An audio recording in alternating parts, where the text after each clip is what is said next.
Please support our channel. Remember to like and subscribe. The Adventure of the Three Students by Sir Arthur Conan Doyle. It was in the year 95 that a combination of events into which I need not enter caused Mr. Sherlock Holmes and myself to spend some weeks in one of our great university towns, and it was during this time that the small but instructive adventure which I am about to relate befell us. It will be obvious that any details which would help the reader exactly to identify the college or the criminal would be injudicious and offensive. So painful a scandal may well be allowed to die out.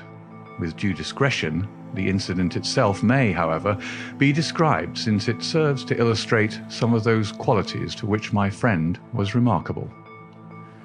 I will endeavour in my statement to avoid such terms as would serve to limit the events to any particular place, or give a clue as to the people concerned. We were reading at the time in furnished lodgings close to a library where Sherlock Holmes was pursuing some laborious researches in early English charters, researches which led to results so striking that they may be the subject of one of my future narratives. Here it was that one evening we received a visit from an acquaintance, Mr. Hilton Soames, tutor and lecturer at the College of St. Luke's. Mr. Soames was a tall, spare man of a nervous and excitable temperament. I had always known him to be restless in his manner, but on this particular occasion he was in such a state of uncontrollable agitation that it was clear something very unusual had occurred. "I trust, Mr. Holmes, that you can spare me a few hours of your valuable time. We have had a very painful incident at St. Luke's, and really, but for the happy chance of your being in town, I should have been at a loss what to do." "I am very busy just now, and I desire no distractions," my friend answered. "I should much prefer that you called in the aid of the police." "No, no, my dear sir. Such a course is utterly impossible. When once the law is evoked, it cannot be stayed again, and this is just one of those cases where, for the credit of the college, it is most essential to avoid scandal. Your discretion is as well known as your powers, and you are the one man in the world who can help me. I beg you, Mr. Holmes, to do what you can." My friend's temper had not improved since he had been deprived of the congenial surroundings of Baker Street. Without his scrapbooks, his chemicals, and his homely untidiness, he was an uncomfortable man. He shrugged his shoulders in ungracious acquiescence, while our visitor, in hurried words, and with much excitable gesticulation, poured forth his story. "I must explain to you, Mr. Holmes, that tomorrow is the first day of the examination for the Fortescue Scholarship. I am one of the examiners. My subject is Greek, and the first of the papers consists of a large passage of Greek translation which the candidate has not seen.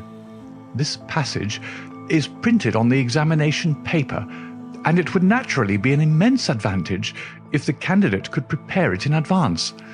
For this reason, great care is taken to keep the paper secret. Today, about 3 o'clock, the proofs of this paper arrived from the printers. The exercise consists of half a chapter of Thucydides. I had to read it over carefully, as the text must be absolutely correct. At 4:30 my task was not yet completed. I had, however, promised to take tea in a friend's room, so I left the proof upon my desk. I was absent rather more than an hour. You are aware, Mr. Holmes, that our college doors are double, a green baize one within and a heavy oak one without. As I approached my outer door, I was amazed to see a key in it. For an instant I imagined that I had left my own there, but on feeling in my pocket, I found that it was all right. The only duplicate which existed, so far as I knew, was that which belonged to my servant Bannister, a man who has looked after my room for 10 years, and whose honesty is absolutely above suspicion.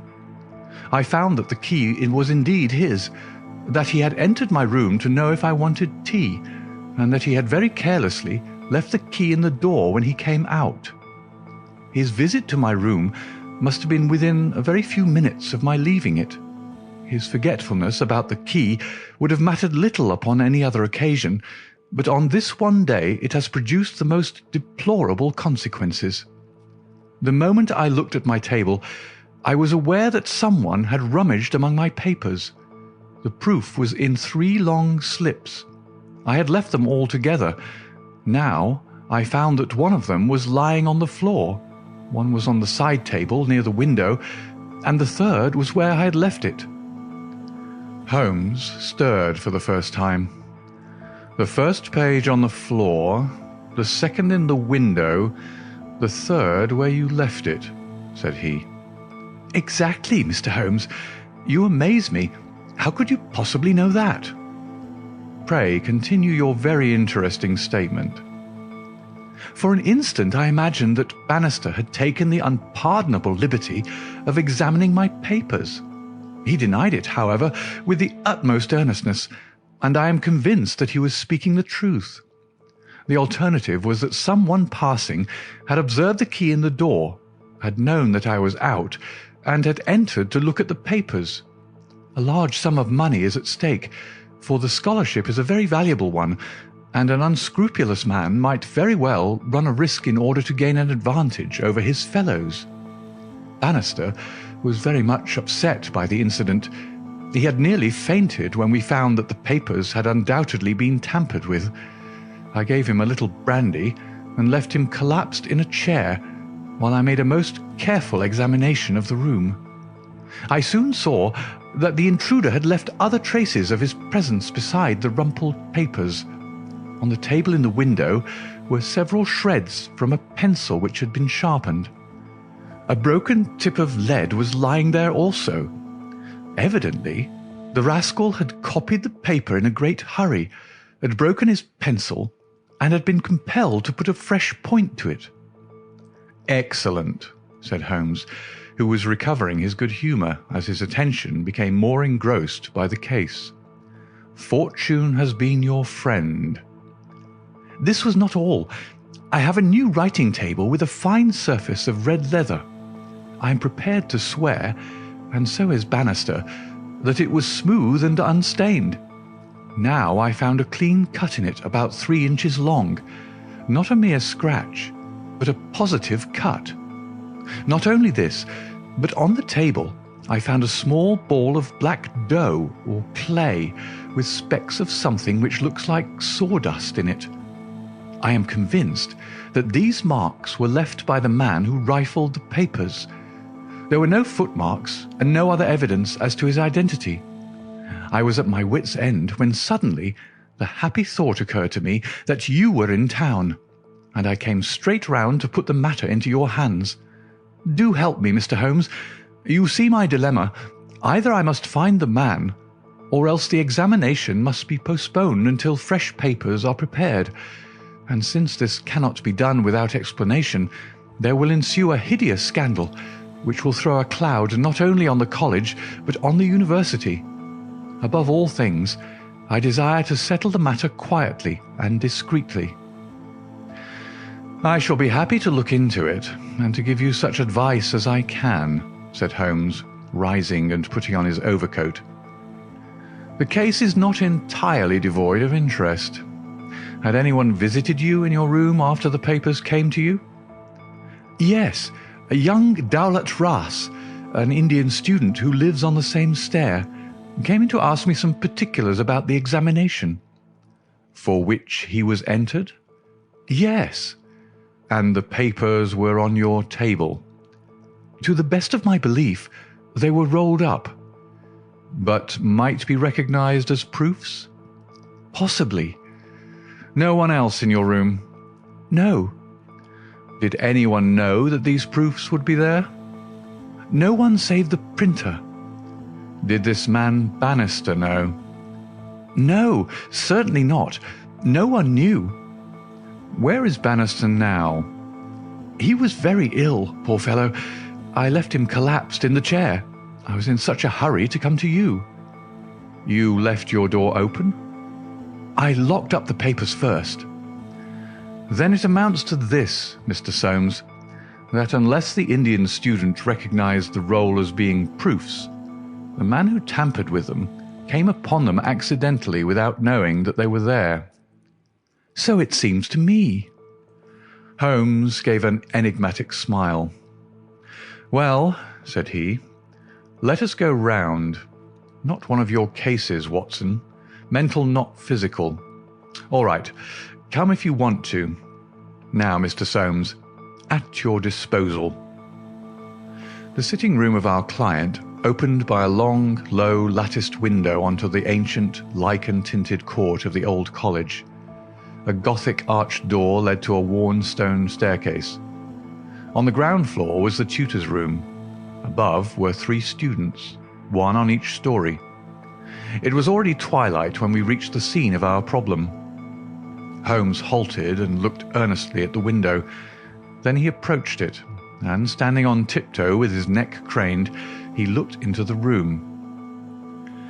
He must have entered through the door. There is no opening except the one pane, said our learned guide. Dear me, said Holmes, and he smiled in a singular way as he glanced at our companion. Well, if there is nothing to be learned here, we had best go inside. The lecturer unlocked the outer door and ushered us into his room. We stood at the entrance while Holmes made an examination of the carpet. I am afraid there are no signs here, said he. One could hardly hope for any upon so dry a day. Your servant seems to have quite recovered. You left him in a chair, you say. Which chair? By the window there. I see. Near this little table. You can come in now. I have finished with the carpet. Let us take the little table first. Of course, what has happened is very clear. The man entered and took the papers sheet by sheet from the central table. He carried them over to the window table because from there he could see if you came across the courtyard and so could effect an escape. As a matter of fact, he could not, said Soames, for I entered by the side door. Ah, that's good. Well, anyhow, that was in his mind. Now, let me see the 3 strips. No finger impressions, no. Well, he carried over this one first and he copied it.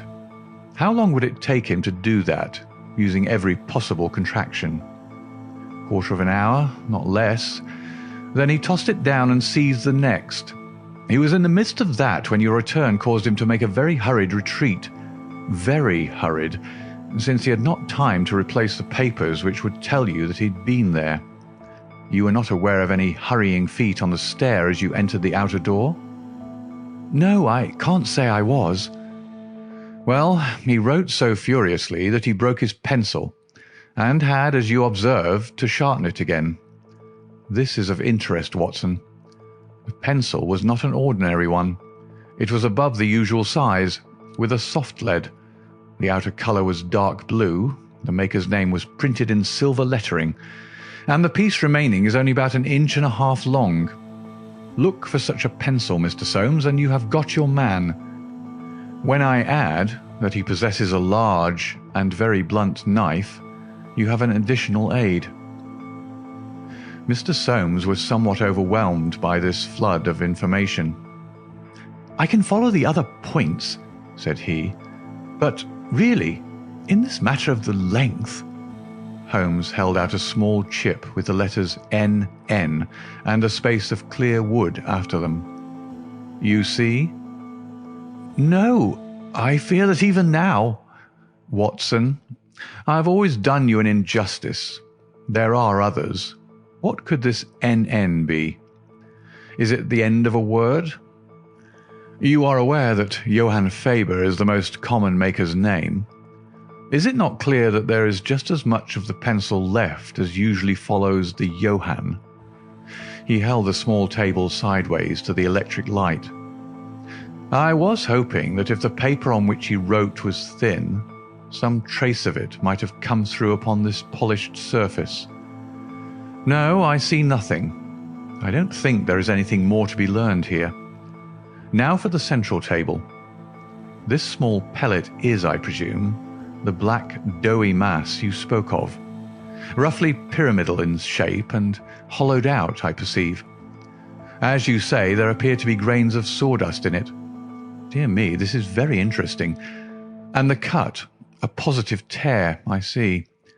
It began with a thin scratch and ended in a jagged hole. I am much indebted to you for directing my attention to this case, Mr. Soames. Where does that door lead to? To my bedroom. Have you been in it since your adventure? No, I came straight away for you. I should like to have a glance around. What a charming old-fashioned room. Perhaps you will kindly wait a minute until I have examined the floor. No, I see nothing. What about this curtain? You hang your clothes behind it. If anyone were forced to conceal himself in this room, he must do it there, since the bed is too low and the wardrobe too shallow. No one there, I suppose. As Holmes drew the curtain, I was aware, from some little rigidity and alertness of his attitude, that he was prepared for an emergency. As a matter of fact, the drawn curtain disclosed nothing but 3 or 4 suits of clothes hanging from a line of pegs. Holmes turned away and stooped suddenly to the floor. "Hello, what's this?" said he. It was a small pyramid of black putty-like stuff, exactly like the one upon the table of the study. Holmes held it in his open palm in the glare of the electric light. "Your visitor seems to have left traces in your bedroom as well as in your sitting room, Mr. Soames." "What could he have wanted there?" "I think it is clear enough. You came back by an unexpected way, and so he had no warning until you were at the very door. What could he do? He caught up everything which would betray him, and he rushed into your bedroom to conceal himself." "Good gracious, Mr. Holmes, do you mean to tell me that all the time I was talking to Bannister in this room, we had the man prisoner if we'd only known it?" "So I read it." "Surely there's another alternative, Mr. Holmes. I don't know whether you observed my bedroom window." "Lattice-paned, lead framework, 3 separate windows, one swinging on hinge and large enough to admit a man." "Exactly. And it looks out on an angle of the courtyard so as to be partly invisible. The man might have effected his entrance there, left traces as he passed through the bedroom, and finally, finding the door open, have escaped that way." Holmes shook his head impatiently. "Let us be practical," said he. "I understand you to say that there are these 3 students who use this stair and are in the habit of passing your door." "Yes, there are." "And they are all in for this examination?" "Yes." "Have you any reason to suspect any one of them more than the others?" Soames hesitated.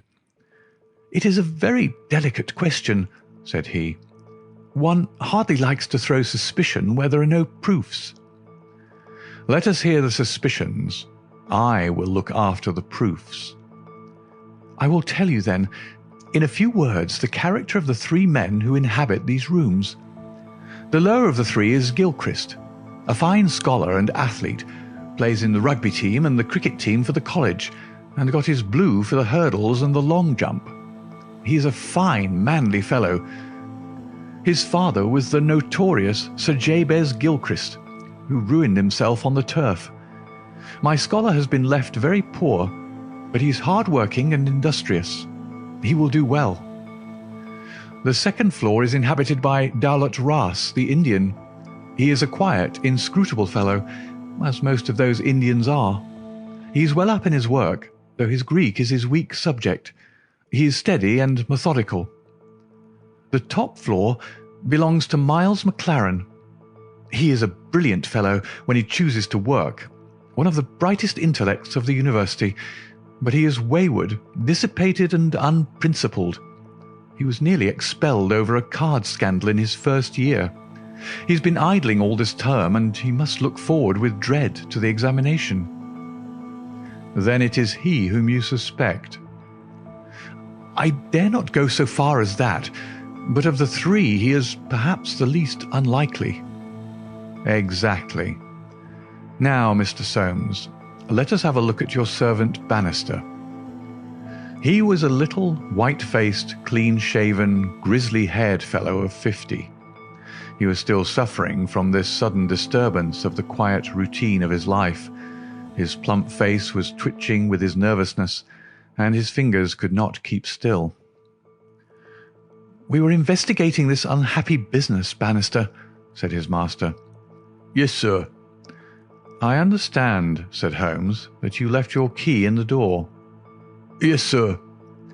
"Was it not very extraordinary that you should do this on the very day when there were these papers inside?" "It was most unfortunate, sir, but I have occasionally done the same thing at other times." "When did you enter the room?" "It was about 4:30. That is Mr. Soames' tea time." "And how long did you stay?" "When I saw that he was absent, I withdrew at once." "Did you look at these papers on the table?" "No, sir, certainly not." "How came you to leave the key in the door?" "I had a tea tray in my hand, and I thought I'd come back for the key, then I forgot." "Has the outer door a spring lock?" "No, sir." "Then it was open all the time?" "Yes, sir." "Anyone in the room could get out?" "Yes, sir." "When Mr. Soames returned and called for you, you were very much disturbed?" "Yes, sir. Such a thing has never happened during the many years that I've been here. I nearly fainted, sir." "So I understand. Where were you when you began to feel bad?" "Where was I, sir? Why, here, near the door." "That is singular, because you sat down in that chair over yonder near the corner. Why did you pass these other chairs?" "I don't know, sir. It didn't matter to me where I sat." "I really don't think he knew much about it, Mr. Holmes. He was looking very bad, quite ghastly." "You stayed here when your master left?" "Only for a minute or so. Then I locked the door and went to my room." "Whom do you suspect?" "Oh, I would not venture to say, sir. I don't believe there is any gentleman in this university who is capable of profiting by such an action. No, sir, I'll not believe it." "Thank you. That'll do," said Holmes. "Oh, one more word. You have not mentioned to any of the three gentlemen whom you attend that anything is amiss?"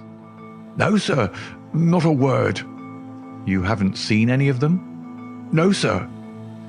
"Very good. Now, Mr. Soames, we will take a walk in the quadrangle, if you please." 3 yellow squares of light shone above us in the gathering gloom. "Your 3 birds are all in their nests," said Holmes, looking up. "Hello, what's that? One of them seems restless enough." It was the Indian, whose dark silhouette appeared suddenly upon his blind. He was pacing swiftly up and down his room. "I should like to have a peep at each of them," said Holmes. "Is it possible?" "No difficulty in the world," Soames answered. "This set of rooms is quite the oldest in the college, and it is not unusual for visitors to go over them. Come along, and I will personally conduct you." "No names, please," said Holmes as we knocked at Gilchrist's door. A tall, flaxen-haired, slim young fellow opened it, and made us welcome when he understood our errand. There were some really curious pieces of medieval domestic architecture within. Holmes was so charmed with one of them that he insisted on drawing it in his notebook, broke his pencil, had to borrow one from our host, and finally borrowed a knife to sharpen his own. The same curious accident happened to him in the rooms of the Indian, a silent, little, hook-nosed fellow who eyed us askance and was obviously glad when Holmes's architectural studies had come to an end. I could not see that in either case Holmes had come upon the clue for which he was searching. Only at the third did our visit prove abortive. The outer door would not open to our knock, and nothing more substantial than a torrent of bad language came from behind it. "I don't care who you are. You can go to blazes," roared the angry voice. "Tomorrow's the exam, and I won't be drawn by anyone." "A rude fellow," said our guide, flushing with anger as we withdrew down the stair. Of course he did not realize that it was I who was knocking, but nonetheless his conduct was very uncourteous, and indeed, under the circumstances, rather suspicious. Holmes's response was a curious one. "Can you tell me his exact height?" he asked.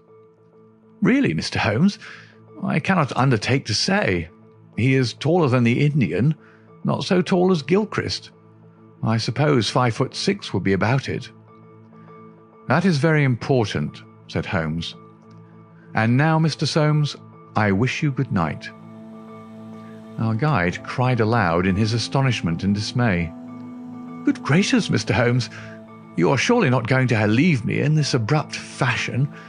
You don't seem to realize the position. Tomorrow is the examination. I must take some definite action tonight. I cannot allow the examination to be held if one of the papers has been tampered with. The situation must be faced." "You must leave it as it is. I shall drop round early tomorrow morning and chat the matter over. It is possible that I may be in a position then to indicate some course of action. Meanwhile, you change nothing. Nothing at all." "Very good, Mr. Holmes." "You can be perfectly easy in your mind. We shall certainly find some way out of your difficulties. I will take the black clay with me, also the pencil cuttings. Goodbye." When we were out in the darkness of the quadrangle, we again looked up at the windows. The Indian still paced his room. The others were invisible. "Well, Watson, what do you think of it?" Holmes asked as we came out into the main street. "Quite a little parlour game. A sort of 3-card trick, is it not? There are your 3 men. It must be one of them. You take your choice. Which is yours? The foul-mouthed fellow at the top. He's the one with the worst record. And yet that Indian was a sly fellow also.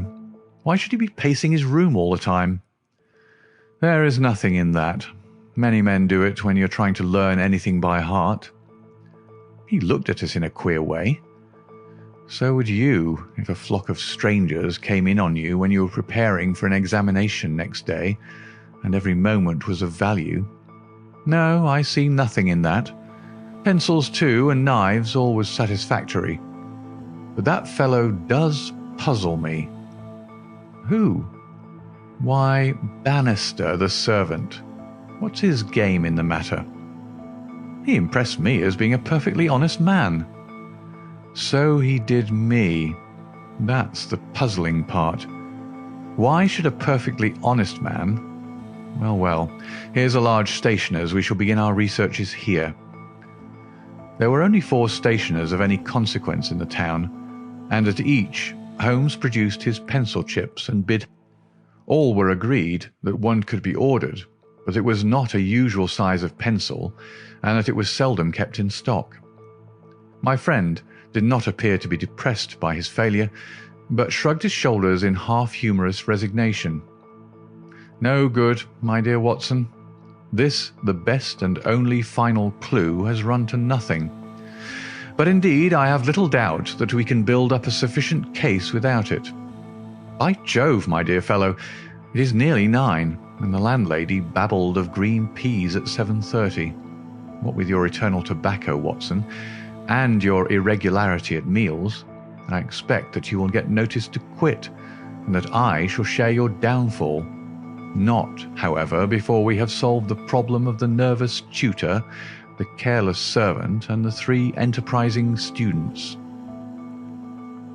Holmes made no further allusion to the matter that day, though he sat lost in thought for a long time after our belated dinner. At 8 in the morning he came into my room just as I finished my toilet. "Well, Watson," said he, "it is time we went down to St. Luke's. Can you do without breakfast?" "Certainly."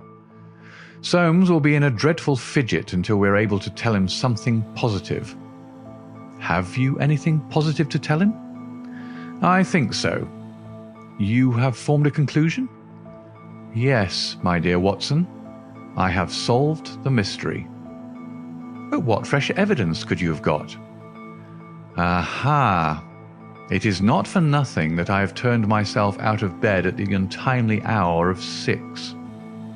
I've put in 2 hours hard work and covered at least 5 miles with something to show for it. Look at that." He held out his hand. On the palm were 3 little pyramids of black, doughy clay. "Why, Holmes, you only had 2 yesterday." "And 1 more this morning. It is a fair argument that wherever number 3 came from is also the source of numbers 1 and 2. Eh, Watson? Well, come along and put friend Soames out of his pain." The unfortunate tutor was certainly in a state of pitiable agitation when we found him in his chambers. In a few hours the examination would commence, and he was still in the dilemma between making the facts public and allowing the culprit to compete for the valuable scholarship. He could hardly stand still, so great was his mental agitation, and he ran towards Holmes with 2 eager hands outstretched. "Thank heaven that you've come. I feared that you had given it up in despair. What am I to do? Shall the examination proceed?" "Yes, let it proceed by all means." "But this rascal—" "He shall not compete." "You know him?" "I think so. If this matter is not to become public, we must give ourselves certain powers and resolve ourselves into a small private court-martial. You there, if you please, Soames. Watson, you here. I'll take the armchair in the middle. I think that we're now sufficiently imposing to strike terror into a guilty breast. Kindly ring the bell." Bannister entered and shrank back in evident surprise and fear at our judicial appearance. "You will kindly close the door," said Holmes. "Now, Bannister, will you please tell us the truth about yesterday's incident?" The man turned white to the roots of his hair. "I've told you everything, sir." "Nothing to add?" "Nothing at all, sir." "Well then, I must make some suggestions to you. When you sat down on that chair yesterday, did you do so in order to conceal some object which would have shown who had been in the room?" Bannister's face was ghastly. "No, sir, certainly not." "It is only a suggestion," said Holmes suavely. "I frankly admit that I am unable to prove it, but it seems probable enough. Since the moment that Mr. Soames's back was turned, you released the man who was hiding in that bedroom." Bannister licked his dry lips. "There was no man, sir." "Ah, that's a pity, Bannister. Up to now you may have spoken the truth, but now I know that you have lied." The man's face set in sullen defiance. "There was no man, sir." Come, Bannister." "No, sir, there was no one." "In that case you can give us no further information. Would you please remain in the room? Stand over there near the bedroom door. Now, Soames, I'm going to ask you to have the great kindness to go up to the room of young Gilchrist and to ask him to step down into yours." An instant later, the tutor returned, bringing with him the student. He was a fine figure of a man, tall, lithe, and agile, with a springy step and a pleasant, open face. His troubled blue eyes glanced at each of us, and finally rested with an expression of blank dismay upon Bannister in the farther corner. "Just close the door," said Holmes. "Now, Mr. Gilchrist, we are all quite alone here, and no one need ever know one word of what passes between us. We can be perfectly frank with each other. We want to know, Mr. Gilchrist, how you, an honourable man, ever came to commit such an action as that of yesterday." The unfortunate young man staggered back and cast a look full of horror and reproach at Bannister. No, Mr. Gilchrist, sir. I never said a word. Never one word," cried the servant. "No, but you have now," said Holmes. "Now, sir, you must see that after Bannister's words your position is hopeless, and that your only chance lies in a frank confession." For a moment Gilchrist, with upraised hand, tried to control his writhing features. The next he had thrown himself on his knees beside the table, and burying his face in his hands, he had burst into a storm of passionate sobbing. "Come, come," said Holmes kindly. "It is human to err, and at least no one can accuse you of being a callous criminal. Perhaps it would be easier for you if I were to tell Mr. Soames what occurred, and you can check me where I am wrong. Shall I do so? Well, well, don't trouble to answer. Listen and see that I do you no injustice. From the moment, Mr. Soames, that you said to me that no one, not even Bannister, could have told that the papers were in your room, the case began to take a definite shape in my mind. The printer one could, of course, dismiss. He could examine the papers in his own office. The Indian I also thought nothing of. If the proofs were in a roll, he could not possibly know what they were. On the other hand, it seemed an unthinkable coincidence that a man should dare to enter the room, and that by chance on that very day the papers were on the table. I dismissed that. The man who entered knew that the papers were there. How did he know? When I approached your room, I examined the window. You amused me by supposing that I was contemplating the possibility of someone having, in broad daylight, under the eyes of all these opposite rooms, forced himself through it. Such an idea was absurd. I was measuring how tall a man would need to be in order to see, as he passed, what papers were on the central table. I am 6 feet high, and I could do it without an effort. No one less than that would have a chance. Already, you see, I had reason to think that if one of your 3 students was a man of unusual height, he was the most worth watching of the 3. I entered, and I took you into my confidence as to the suggestions of the side table. Of the centre table I could make nothing, until in your description of Gilchrist you mentioned that he was a long-distance jumper. Then the whole thing came to me in an instant, and I only needed certain corroborative proofs, which I speedily obtained. What happened with this young fellow had employed his afternoon at the athletic grounds, where he had been practicing the jump.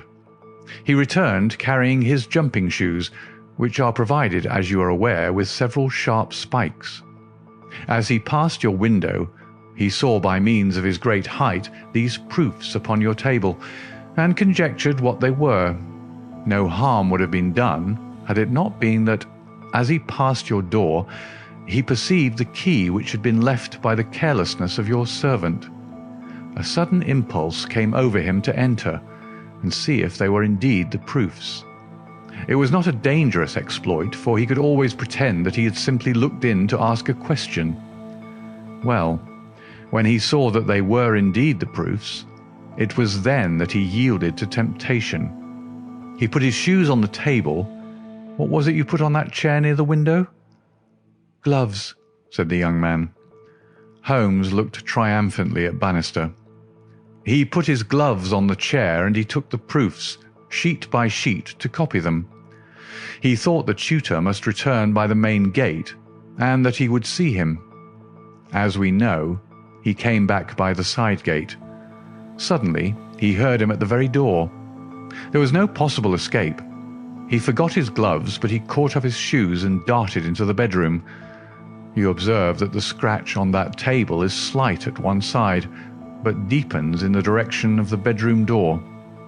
That in itself is enough to show us that the shoe had been drawn in that direction, and that the culprit had taken refuge there.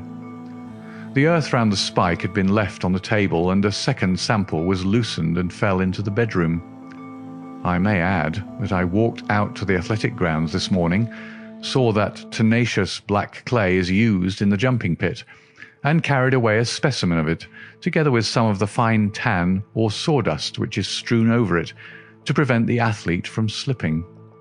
Have I told the truth, Mr. Gilchrist?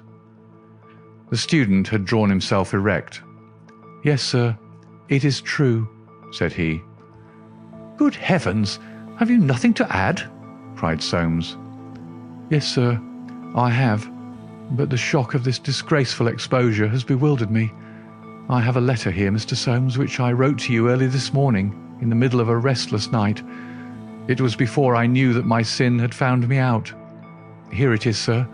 You will see that I have said, I have determined not to go in for the examination. I have been offered a commission in the Rhodesian police, and I am going out to South Africa at once." "I am indeed pleased to hear that you did not intend to profit by your unfair advantage," said Soames. "But why did you change your purpose?" Gilchrist pointed to Bannister. "There is the man who set me in the right path," said he. "Come now, Bannister," said Holmes. "It will be clear to you from what I have said that only you could have let this young man out, since you were left in the room and must have locked the door when you went out. As to his escaping by that window, it was incredible. Can you not clear up the last point in this mystery and tell us the reasons for your action?" "It was simple enough, sir. If you only had known, but with all your cleverness, it was impossible that you could know. Time was, sir, when I was butler to old Sir Jabez Gilchrist, this young gentleman's father. When he was ruined, I came to the college as servant. I never forgot my old employer, because he was down in the world. I watched his son all I could for the sake of the old days. Well, sir, when I came into this room yesterday, when the alarm was given, the very first thing I saw was Mr. Gilchrist's tan gloves lying in that chair. I knew those gloves well, and I understood their message. If Mr. Soames saw them, the game was up. I flopped down into that chair, and nothing would budge me until Mr. Soames, he went for you. Then out came my poor young master, whom I dandled on my knee, and confessed it all to me. Wasn't it natural, sir, that I should save him? And wasn't it natural also that I should try to speak to him as his dead father would have done, and make him understand that he could not profit by such a deed?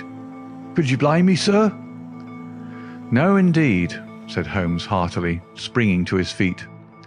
"Well, Soames, I think we've cleared your little problem up, and our breakfast awaits us at home.